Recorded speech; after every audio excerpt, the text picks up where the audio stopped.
dice, me buscaréis y me hallaréis. En Dios está el propósito de que el ser humano le busque. Dice, me buscaréis y me hallaréis. Decía hace unos días que algunos hoy ya predican que no hay que buscar a Dios, que es Dios el que nos busca a nosotros. Y entonces, y parten de una verdad, digámoslo así, y es de que la Biblia dice que el Hijo del Hombre vino a buscar y vino a salvar lo que se había perdido. Pero lastimosamente, aunque se parte de una verdad, luego lo que se introduce es una mentira, de que nosotros entonces no debemos de buscar a Dios. No, el Señor dice, me buscaréis. El ser humano necesita buscar a Dios. Una de las cosas que a veces encontramos es que hay personas que dicen, yo me quiero entregar a Dios, yo sí quiero ser salvo, yo sí quiero llegar al camino de Dios, pero dicen ellos, dicen, yo estoy esperando que Dios me dé el sentir, que Dios ponga ese sentir en mi vida. Y entonces, y parece que todavía no se llega el momento, parece que todavía Dios no le ha puesto allí todavía el sentir de acercarse a Dios. Sin embargo, nosotros no debemos esperar de pronto, como decía, como muchos que dicen, espero tener el sentir, sino que, hermano, tenga el sentir o no tenga el sentir, hay que hacerlo, hay que buscar a Dios, hay que acercarnos al Señor. Esto no puede estar limitado en la salvación de nuestra alma, no puede estar limitada a no sé, a algo de sentimiento allí. Es que yo sí lo siento, es que si siento el deseo es porque Dios me lo está dando. No, el ser humano, ante lo que la Biblia plantea, es que nosotros estamos en una lucha, en una batalla entre la carne y el espíritu. Usted se deja guiar por el Espíritu de Dios o usted se deja guiar por la necesidad espiritual que usted tiene y usted termina acercándose a Dios, usted termina buscando las cosas de Dios. Pero si usted le da lugar a la carne, usted va a terminar buscando no las cosas del Espíritu, sino que usted va a terminar buscando las cosas que son de la carne. Y entonces, y va a ser llevado hacia el pecado. Entonces, pero ahí es donde el creyente debe de buscar, el que ha creído a la palabra de Dios, el que dice, yo sé que el Evangelio es la verdad, él debe de buscar las cosas de Dios, él debe de buscar las cosas espirituales. Alabanzas al Señor. Entonces, hay que buscar a Dios. Hermano, pero es que no tengo ganas. Pero es que usted tiene que pensar en su salvación.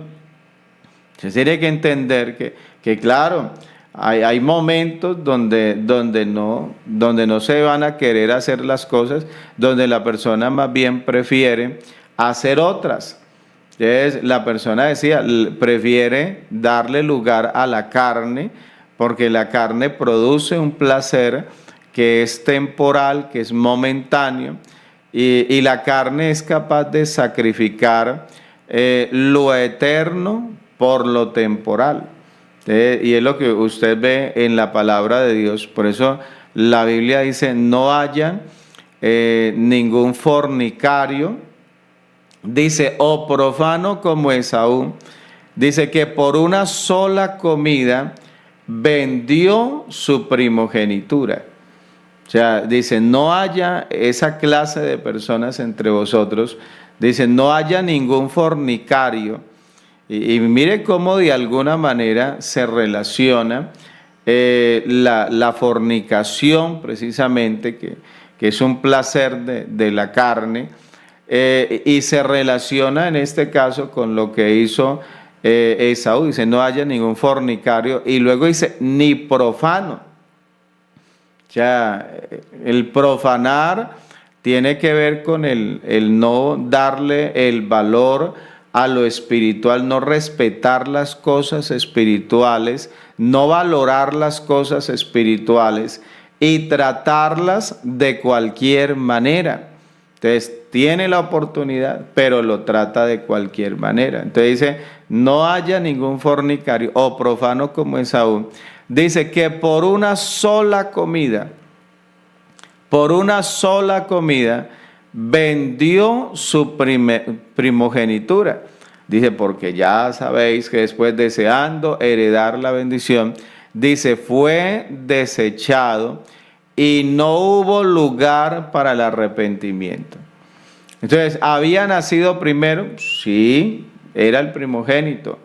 ¿Habían unas bendiciones que estaban guardadas para él? Sí, Señor.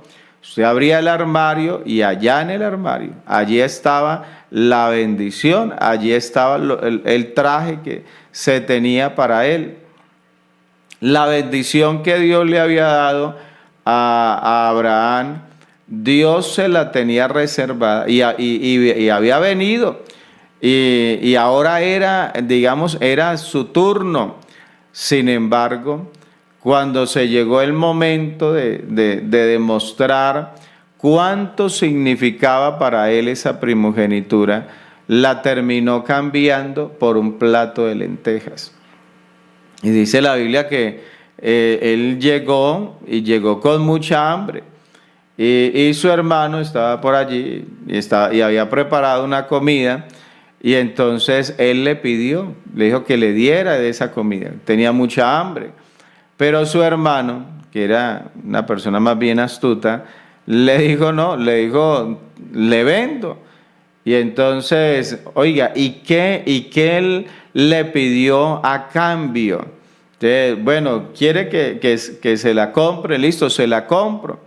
Esaú, la Biblia lo presenta como que era un hombre del campo, digámoslo así, un hombre, un cazador. Bueno, su trabajo siempre estaba fuera de casa, mientras que su hermano, él estaba en casa. Y entonces le había podido pedir otra cosa, pero sabe que le pidió lo más valioso que tenía Esaú. Se lo pidió. Y sabe que esto es interesante y es bueno que lo pensemos, porque usted y yo tenemos algo que es muy valioso, hermano, y que es algo que el enemigo lo quiere quitar de nuestra vida.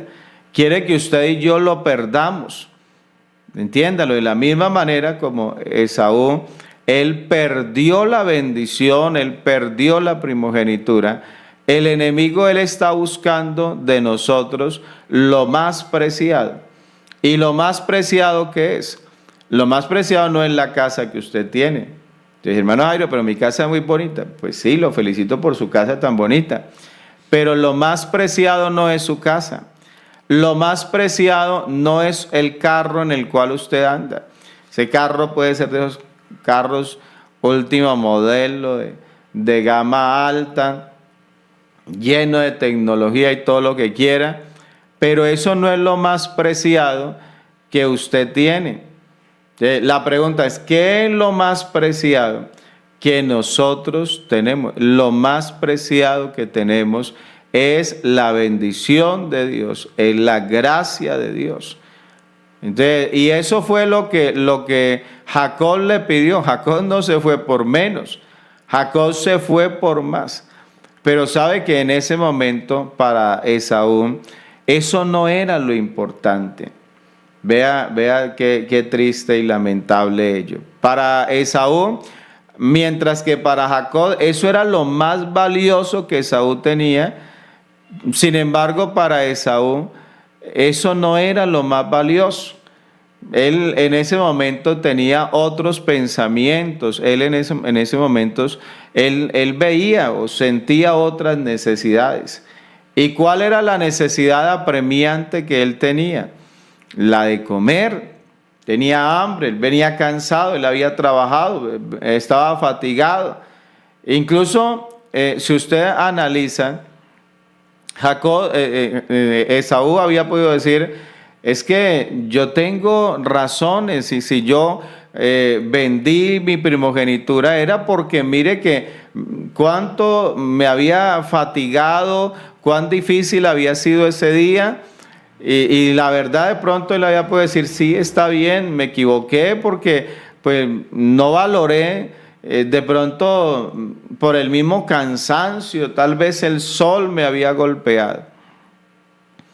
Pero sabe que aún así, la Biblia dice que cuando él vendió su primogenitura, porque él, e incluso, ¿cuál fue la respuesta de Esaú? Le dijo, ¿y de qué me sirve esa primogenitura si me voy a morir? O sea, ¿de qué me sirve? Y algunos lo toman como, bueno, pues si yo algún día voy a tener que partir a la eternidad, pues ¿de qué me va a servir? O sea, eso no me lo voy a poder llevar, es lo que a veces se interpreta. Pero otro interpreta y dice, no, Esaú dijo, es que si yo no como me voy a morir de hambre. Entonces, ¿de qué me sirve ser el primogénito? ¿Y cuál primogénito? El primogénito que murió de hambre. Entonces dice, ¿de qué me sirve ser el primogénito si me voy a morir? Digo, no, pues más bien en vez de morirme, voy a comerme eso que usted ha preparado ahí. Entonces, y vendió, y por eso ahora en el Nuevo Testamento, ahora en el tiempo de la gracia, en el tiempo del Evangelio, ahora se dice que esa clase de persona no debe de haber entre nosotros, no debe de estar entre nosotros, no se deben de formar entre nosotros esa clase de creyentes que menosprecian la bendición de Dios, que menosprecian la gracia de Dios. Entonces dice, no haya entre vosotros, hermano, que en esta mañana ojalá no haya alguien que esté menospreciando el Evangelio. Entonces hay quienes toman en burla el Evangelio, la palabra de Dios, y entonces peca y luego dice, no, pues me reconcilio, pero vuelve y peca, y vuelve y se reconcilia, y entonces, y a lo último lo invitan a pecar, y dice, pero usted no es que es evangélico. Pues sí, pero yo luego voy a ir y yo le pido perdón a Dios. Y entonces dice, no haya entre vosotros esa clase de creyentes. Entonces dice, ¿pero por qué? Dice, porque cuando ya pasó el momento y cuando ya luego él se dio cuenta de que de verdad había perdido la primogenitura, porque él, si usted mira, Esaú esa vez se comió sus lentejitas y todo eso, y él pretendió de que no había pasado nada. Y cuando se llegó el momento en que su padre lo iba a bendecir, él hizo todo lo que su padre le mandó y aparentemente todo estaba bien. Pero hermano, no estaba bien. Cuando él llegó a pedir la bendición, ya su hermano la había recibido por él. Él me la vendió. Él me la vendió. Entonces, y cuando se dio el momento, y la mamá lo aconsejó y aconsejó a Jacob cómo era que tenía que actuar, él no le vio problema. ¿Pero por qué no le vio problema? Porque es que mi hermano me la vendió. O sea, y aunque se enoje y aunque se moleste, pero él menospreció en la primogenitura y él dijo que me la vendía. Y yo le pagué y él me la dio. Entonces, y cuando llegó Esaú y llegó por la bendición, su padre le dijo, no, ya su hermano se la llevó. Ya yo descargué, ya saqué el traje que tenía para usted, lo saqué del armario y se lo di a su hermano y ahora usted le va a tener que servir a él. Y oiga, y comienza, ahí sí la desesperación y comienza a llorar y está molesto y todo esto. Y padre, pero no tienes otra. Bueno, está bien, usted ya le dio esta bendición a él. Ahora no tiene otra. No, ya esa era la bendición suya. Usted no sé qué pasó acá, no entiendo. Él tal vez no entendía qué había pasado. pero Dios sabía lo que había pasado ahí. ¿Y qué era lo que había pasado? Lo que había pasado era que él había menospreciado lo que Dios le había entregado allí, lo que estaba reservado para él. Entonces, por eso la Biblia dice, no haya ningún fornicario o profano como Esaú. Dice que por una sola comida, o sea, mire el negocio, al día siguiente volvió con hambre y luego la necesidad siguió. Pero mire que por una sola comida, por un solo momento de placer, dice, cambió su primogenitura. Y entonces usted le dice, ¿por qué no lo haya? Dice, porque ya sabéis, porque ustedes ya saben, dice que después, o sea, cuando ya pasó todo y cuando él se dio cuenta que había perdido la primogenitura, dice, porque ya sabéis que después, deseando la bendición, dice, fue desechado y no hubo lugar para el arrepentimiento. O sea, o sea, el arrepentimiento no les sirvió, ya no se dio el lugar, no se dio el momento. Usted recuerda que una expresión que hemos usado mucho aquí en el devocional, que está en la palabra de Dios, es que hoy es el día aceptable. Hoy, la Biblia dice, hoy es el día aceptable. Hoy es el día de salvación. Esta mañana es la oportunidad. Usted quiere entregarse a Dios, hoy es la oportunidad de que se entregue. Hoy, esta mañana es la oportunidad de que se acerque a Dios. Hoy es el día aceptable. Hay un momento donde ya nada se puede hacer. ¿Y cuál es ese momento? Cuando la persona parte a la eternidad. Escúcheme eso, cuando la persona partió a la eternidad, ya no hay nada que hacer. Escuche eso. Cuando la persona muere sin Cristo, cuando la persona muere sin salvación, hermano, ya no hay nada que hacer.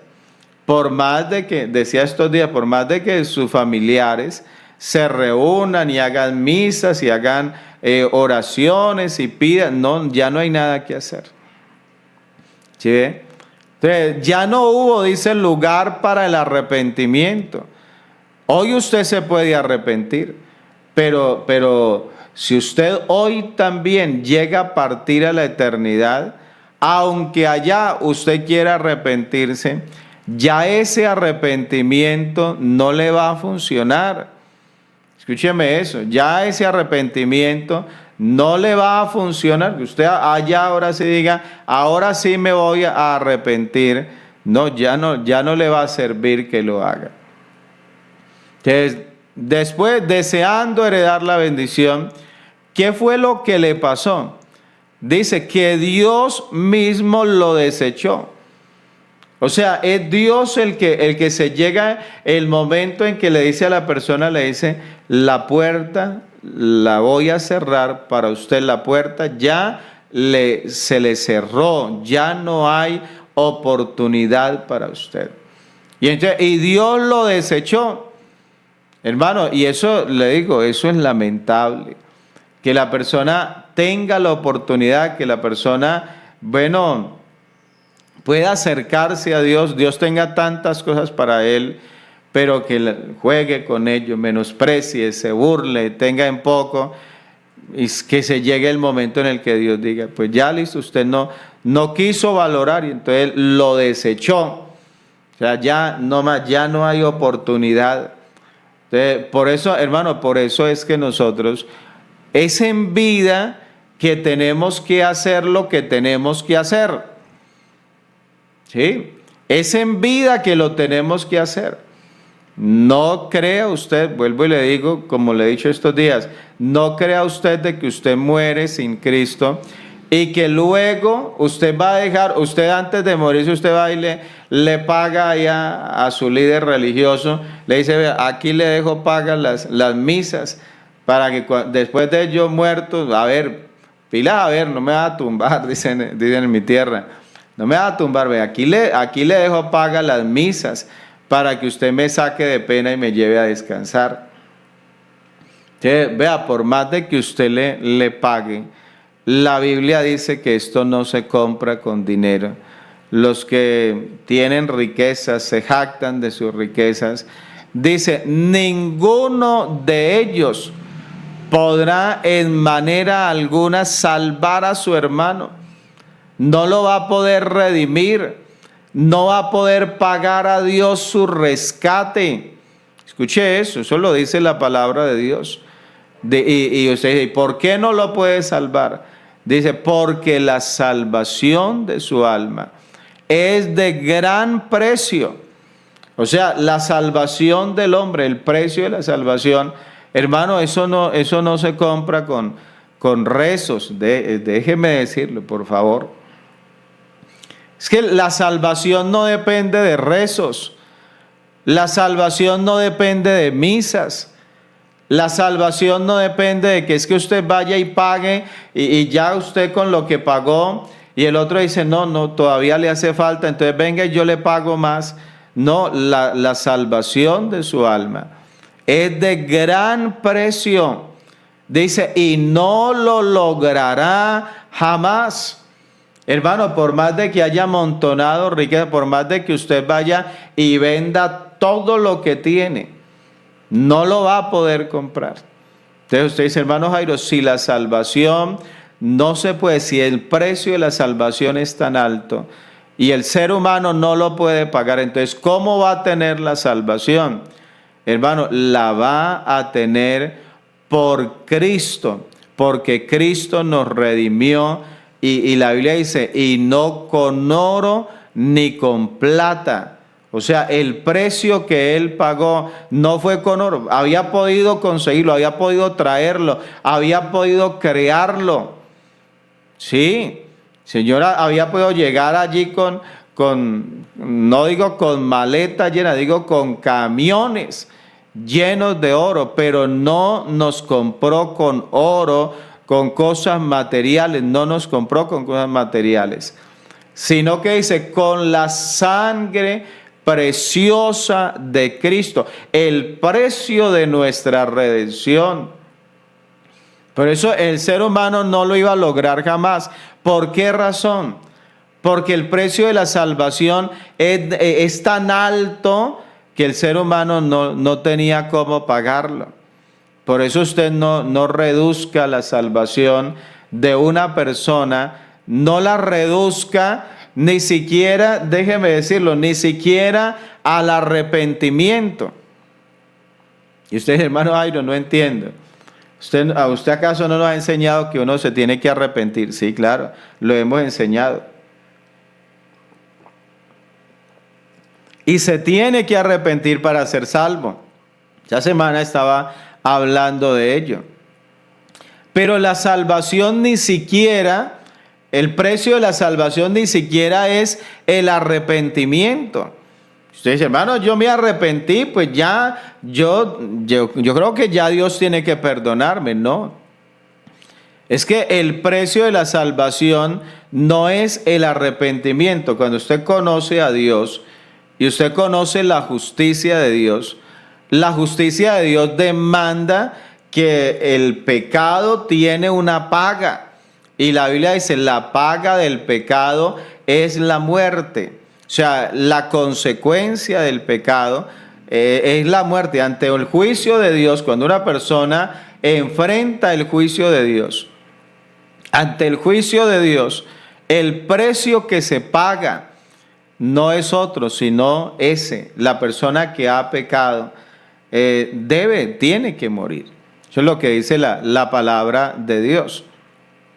Entonces, el Señor no dice, no, es que si se arrepiente ya es suficiente. No. O sea, la persona hoy en día se arrepiente, claro, tiene que arrepentirse para ser salvo. Pero ¿por qué se tiene que arrepentir? Porque es que el Señor ya pagó el precio de nuestra redención.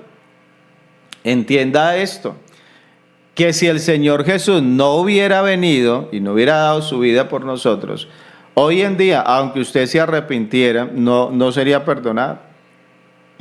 Y usted, hermano, pero yo me arrepentí y lloré. y boté lágrimas en cantidad, pero no, si el Señor, escúcheme bien, si el Señor no hubiera venido, así usted se arrepintiera hoy, no tendría salvación, porque el precio de la salvación no es el arrepentimiento. No, el precio de la salvación dice que fuiste rescatados no con oro ni con plata, sino con la sangre preciosa de Cristo. La única manera del hombre tener salvación es a través de Cristo. Por eso fue que el Señor dijo: yo soy el camino, la verdad y la vida, y nadie viene al Padre sino por mí. Es Él el que pagó el precio. Es Él el que a través de su sangre nos ha dado la salvación, y tenemos salvación es por Él. Que ahora sí, cuando yo me arrepiento, ahora sí tengo salvación. ¿Pero por qué la tengo? ¿Porque me arrepentí? No, la tengo porque Cristo murió por mis pecados. Porque la paga del pecado es muerte, y Él pagó entregando su vida. Él dio su vida para que yo hoy tenga salvación. ¿Sí? Entonces la salvación la tenemos. ¿Pero por qué la tenemos? La tenemos por Cristo. Lo que tiene que hacer, lo tiene que hacer es ahora que usted esté vivo. Usted, después de que se muera, usted va a buscar arrepentirse. Si eso fuera tan sencillo, pues todo el que muere, pues allá él seguro que la persona va a querer que Dios le perdone, y me arrepiento, y de verdad, y ya no vuelvo yo a pecar. Pues claro, no es que está muerto, o sea, ya le tocó, o sea, ya no es porque no quiere, no, porque ya no va a poder ir a la cantina. O sea, ay Señor, me arrepiento, ya no me vuelvo a emborrachar. Pues ¿cómo va a volver a emborrachar si se murió? Entonces, lo que tiene que hacer es ahora que está vivo. Ahora es que tiene que acercarse a Dios. Ahora es que tiene que buscar a Dios. ¿Qué pasa si la persona no busca? ¿Qué pasa si la persona no se entrega? ¿Qué pasa si la persona no anda como el Señor Jesucristo estableció? El Señor dijo: si alguno quiere ser mi discípulo, dice, niéguese a sí mismo. Y dice, y tome su cruz y sígame. Eso es lo que dice el Señor. Usted tiene que identificarse conmigo. Hermano, pues hermano, yo quisiera ser evangélico, pero es que eso no es fácil.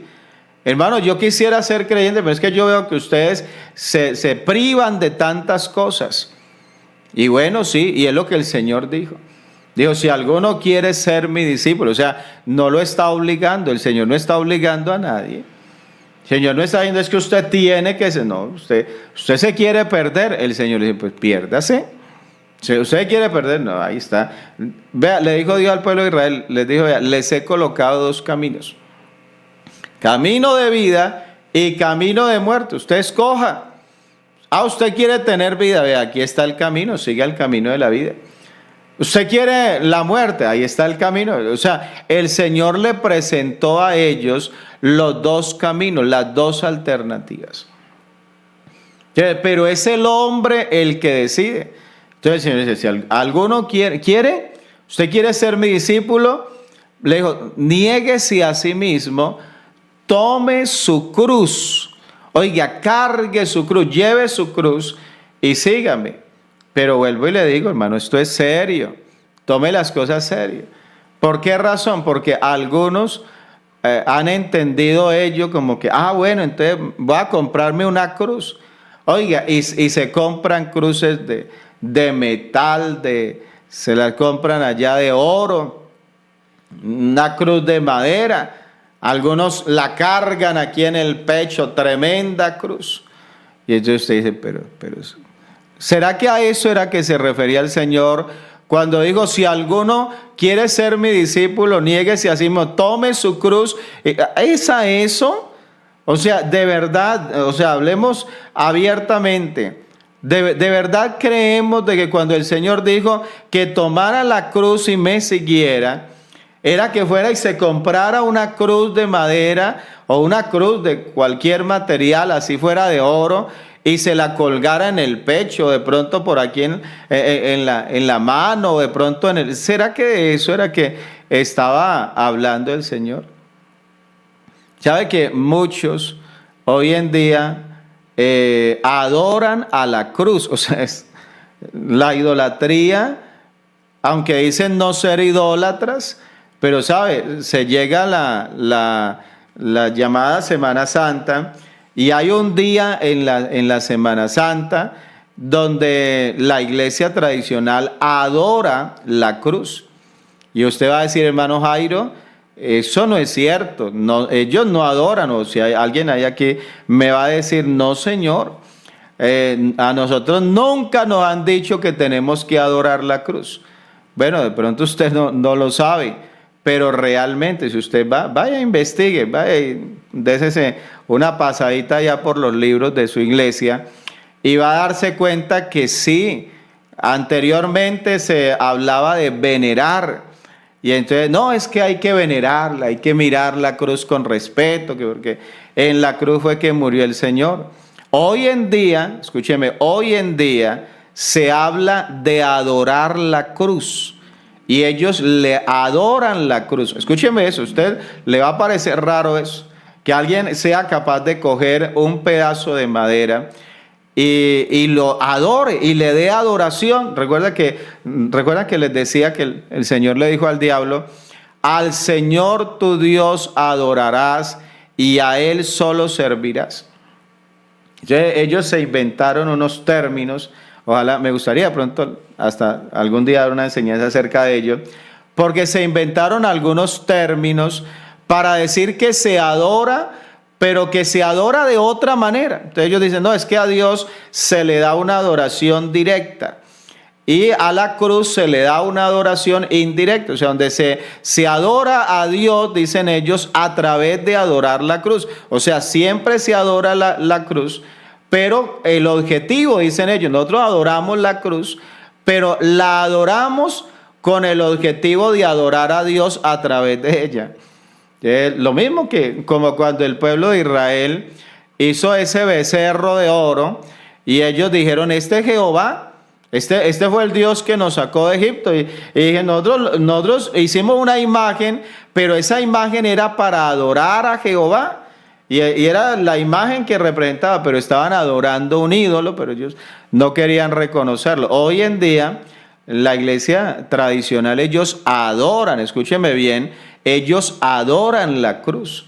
Y entonces, y sabe que estaba investigando, porque me gusta mucho estudiar, estaba investigando y la adoración de la cruz no es una doctrina, no es una práctica, digámoslo así, que sea reciente, digámoslo, que haya nacido incluso, algunos creen que la adoración de la cruz nació con el cristianismo. No, había las naciones paganas, los paganos ya muchos años atrás, ellos adoraban la cruz. Escúcheme esto, si usted no lo sabía.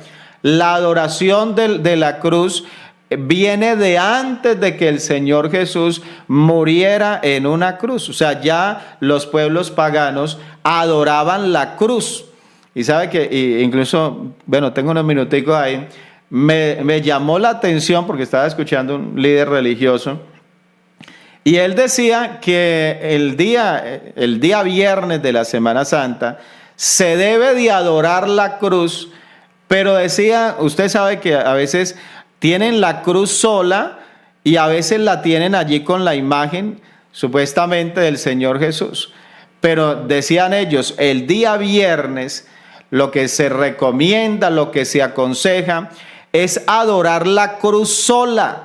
Dice, sin ninguna representación. O sea, ellos quieren que se quede, que se remarque allí que la adoración es para la cruz, o sea, que ellos van a adorar es la cruz. Y decía un líder de ellos, decía, lo aconsejable, o sea, tal vez alguien, no, de pronto ya tiene la imagen allí, supuestamente del Señor. Tal vez alguien la tiene, entonces bueno, tal vez en esos casos, pero lo recomendable es que el día que se vaya a adorar la cruz no haya ninguna imagen, o sea, que sea solo la crucecita ahí sin ninguna persona aparentemente allí.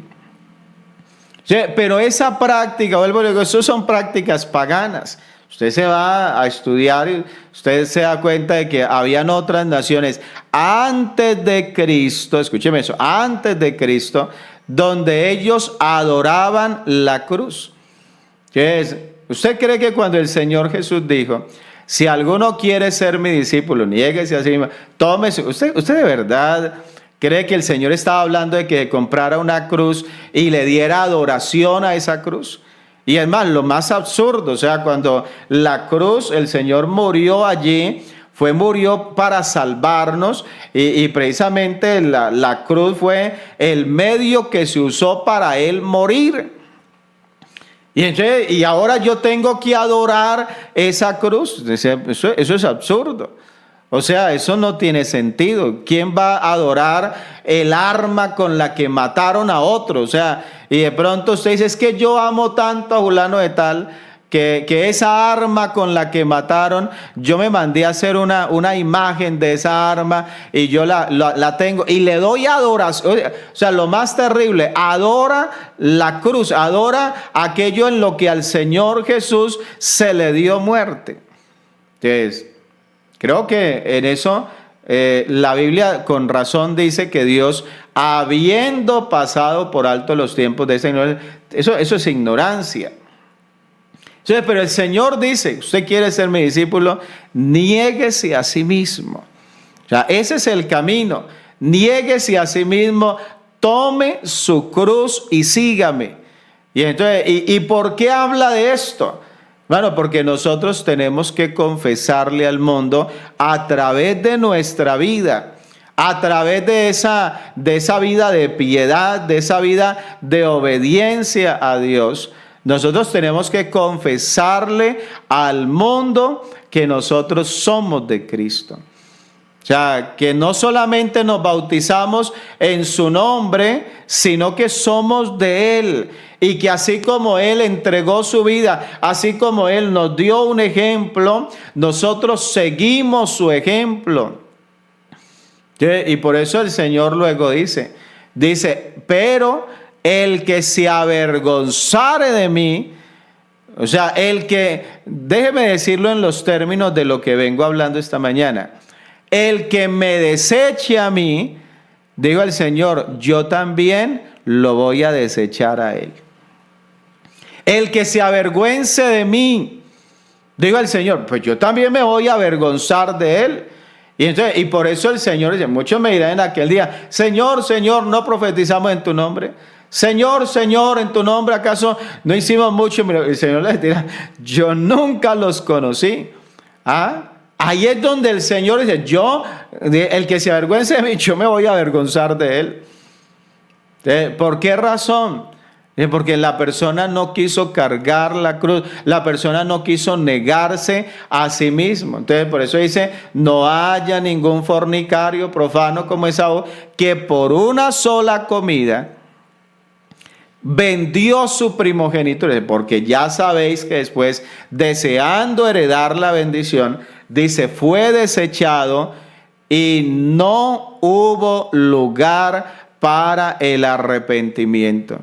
Usted dice, hermano, yo sí llego al día del juicio y si el Señor me dice que no se acuerda de mí, ese día yo le voy a suplicar, y como yo sé que Él es tan bueno, como yo sé que Dios, a mí me han dicho que Dios es amor y eso, a mí me han hablado del amor de Dios. Y entonces, yo ese día que llegue allá, yo sé que yo lo convenzo. No hubo lugar para el arrepentimiento y dice, aunque lo procuró con lágrimas. Hermano, aunque lloró allí como niño chiquito, como niño recién nacido, aunque